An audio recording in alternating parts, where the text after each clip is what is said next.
네, 안녕하세요. 저는 이번에 서울대학교 25학번 디자인과에 합격한 이윤주입니다. 실기를 굉장히 늦게 시작했는데 언제부터 시작했나요? 사실 저는 고등학교 1학년에 학교에 입학할 때는 이과였는데, 네, 고등학교 1학년 말쯤에 문과로 전향을 했다가 2학년 말에 다시 이제 원래 그림을 좋아했는데 이걸 진로로 삼아야겠다라고 결정한 건 그때인 것 같습니다. 서울대 디자인과를 준비하게 된 계기는 뭔가요? 원래 그림을 좋아했는데 저는 사실 그림을 진로로 삼으면 이제 그림이 싫어질까 봐 진로로 삼지 않고 있다가 이제 2학년 말쯤에 이제 이걸 하지 않으면 안 되겠다라는 생각이 들어서 이제 어떻게 하면 미술을 진로로 하되 조금 더 좋은 진로를 탐색할 수 있을지에 대해서 생각을 하다가 저희 학교에 서울대를 지망하는 친구들이 많은데 자연스럽게 서울대 디자인과에 대해서 알아보게 되었고 이제 처음에는 그런 조금은 속물적인 마음으로 시작을 했지만 이제 찾아보다 보니까 서울대 디자인과가 저한테 잘 맞을 것 같고 많은 걸 얻어갈 수 있을 것 같아서 준비를 하게 되었습니다. 실기장에서 긴장하진 않았나요? 학원에서 평소에 보던 친구들 실력이 워낙 대단했는데 그거에 비해서 생각보다 실기장에 대단히 그림을 매우 잘 그리는 친구들이 엄청 많지는 않았어서 좀 부담을 덜 수 있었던 것 같습니다. 실기 문제를 처음 받았을 때 어땠나요? 실기 시험의 주제는 주어진 목각 인형을 소재로 해서 변화를 종이 2장에 표현하시고였는데요. 평상시에 준비하던 평면 한 장, 입체 한 장의 시험 방식과는 조금 달라서 약간 당황스러웠지만 오히려 제 창의성을 보여줄 수 있는 기회가 된 것 같아서 좋았습니다. 실기 문제는 어떻게 풀어나갔나요? 저는 입시 준비를 그렇게 오래 하지는 않아서 그게 단점이 될 수도 있지만 오히려 저는 그게 틀에 박히지 않은 장점이 될 수도 있을 것이다 라고 생각을 했기 때문에 뭔가 정형화된 답을 내지 않고 보통 그 종이 안에 화면이 다 들어와야 한다라고 생각을 하는데 저 같은 경우에는 크기 대비를 과감하게 주고 싶어서 그 틀을 깨고 종이를 벗어난 형태를 그리는 방식으로 표현을 했었습니다. 고도 서울대반 수업이 도움이 된 부분이 있다면? 보통 입시미술학원이라고 하면 제가 많이 다녀보지는 않았지만 뭔가 문제를 이런 식으로 푸는 거다라는 틀에 박힌 어떤 공식을 전달해주는 과정이라고 생각을 했는데 그것보다는 어떤 식으로 사고의 흐름이 이어져야지 좋은 문제풀이가 될 수 있는지를 가르쳐 주셔서 시험장에서 예상 못한 문제가 나와도 당황하지 않을 수 있었던 것 같습니다. 실기의 약점은 어떻게 극복했나요?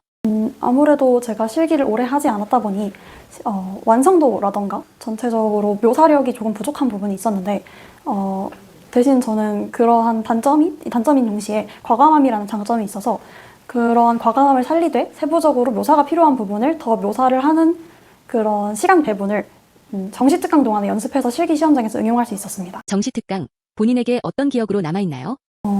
실기를 안 해봤다 보니까 이렇게 오랜 시간 동안 앉아서 그림을 그려본 경험이 거의 없어서 처음에는 조금 많이 힘들었는데 이제 갈수록 그거는 조금 익숙해졌던 것 같습니다. 2달간의 짧다면 짧고 길다면 긴 시간이었지만 강도가 높고 짧은 시간 동안 많은 그림을 그려볼 수 있어서 몰입도가 높은 시간이었습니다.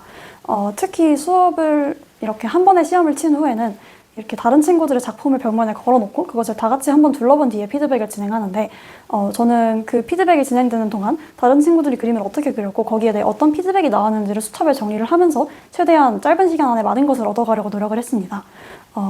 결국 본인이 얼마나 배워가려고 하는 태도를 가지는지에 따라서 얻어가는 것이 크게 달라지는 수업이었다고 생각합니다. 고도에서 면접 준비는 어땠나요? 면접 준비는 질문을 먼저 뽑아주셔서 그걸 가지고 거기에 대한 대답을 제가 미리 작성을 하고 여러 차례 피드백을 거쳐서 그걸 수정한 다음에 이제 피드백을 받은 면접 대본이 완성이 되면 그것을 가지고 선생님 3분과 함께 모의 면접을 진행하는 식으로 준비를 했습니다. 모의 면접이 크게 도움이 되었는데 면접 경험이 많지 않은 경우에도 모의 면접을 통해서 면접 경험을 쌓으면서 실제 면접장에서 크게 긴장하지 않을 수 있을 것 같았습니다. 실제 면접장 분위기는 어땠나요? 면접장 분위기는 생각보다 편안했습니다. 엄청나게 압박 면접이라든가 그런 것들이 있을 줄 알았는데 사실 대기실이 너무 추워서 빨리 면접을 보고 싶었는데 빨리 면접을 보고 싶었던 저의 소원이 이루어진 건지 뭔지 모르겠지만 첫 번째로 불려가서 뭔가 긴장을 할 새도 없이 면접을 보게 된 것 같습니다. 너무 추워서 그냥 아싸 나간다 이런 느낌으로 면접에서 기억에 남는 질문이 있다면? 교수님께서 제가 디자인과에 들어오기 위한 준비를 언제부터 했냐라고 물어보셔서 솔직하게 여름방학 때부터 준비했다라고 말씀을 드렸는데 그때부터 준비해서 들어올 수 있다고 생각했냐는 다소 공격적인 질문이 돌아와서 조금 당황했지만 준비하는 거에 의의를 두고 열심히 준비를 하면 합격하지 못하더라도 얻어갈 수 있는 것이 있을 것이다 라고 말씀을 드려서 저의 진솔한 생각을 전달할 수 있는 기회가 오히려 되었던 것 같습니다. 입시를 준비하면서 가장 후회되는 점이 있다면 뭔가요? 이제 저는 실기를 늦게 시작했다 보니 조금 더 빨리 시작했으면 조금 더 안정적으로 시험을 칠 수 있지 않았을까 하는 후회는 듭니다. 그래서 만약 제가 입시를 다시 한다면 1, 2학년 때부터 차근차근 실기를 조금씩 준비할 것 같습니다. 고도 선생님들 중 가장 고마운 분께 전하고 싶은 말은? 네, 영환쌤, 저 학교에서 저를 밖에 안 내보내줄 때 어떻게 해서든 외출을 받아내라고 해주셔서 감사합니다. 덕분에 이제 입시에 조금 더 집중을 해서 좋은 결과 받을 수 있었던 것 같아서 감사하다는 말씀을 꼭 드리고 싶었어요.